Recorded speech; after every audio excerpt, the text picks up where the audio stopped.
In Hardy-Weinberg equilibrium, the frequencies of alleles and genotypes in a population will remain at equilibrium after random mating of one generation occurs if certain terms are met. One of these terms is that selection does not occur. Here in the jungle, we have a population of chameleons with an autosomal gene that determines their natural skin color with the alleles big N and little n.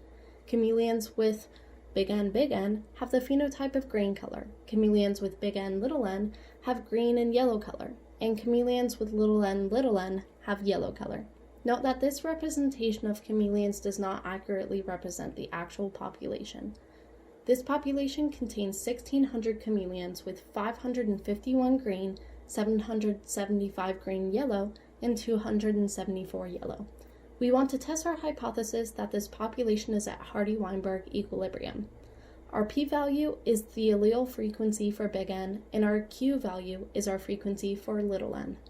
At equilibrium, genotypic frequencies should follow this equation. Now, let's go to our chi-square test. We have our first row as our observed genotypic frequencies. The next row is our expected, which we calculate by using our equation. When we add all of our genotype values up, we have a chi-square value of 0.0028. Since our degrees of freedom is 1, our critical value is 3.84, and since our chi-square value is much lower than this value, we can fail to reject our null hypothesis. Now, let's say that the amount of UVB light is reduced in the area where this population lives, and chameleons with the genotype little n cannot survive well in this environment. This violates Hardy-Weinberg's law because selection is now occurring. Here is how we calculate our new genotypic frequencies. We start with our original frequencies, and then the next row shows our fitness values, or frequency of survival for each genotype. In the next row, we calculate our unadjusted survivors, or amount of chameleons that will survive in this condition, by multiplying our frequencies with our fitness value. Next, we have to use our average fitness equation shown here, where we are simply adding up all of our unadjusted survivor values.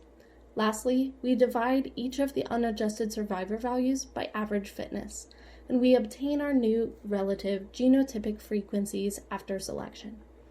If we compare our genotypic frequencies before and after selection, we can see that the green genotypic frequency increased a lot, the yellow-green genotypic frequency decreased a little, and the yellow genotypic frequency decreased a lot.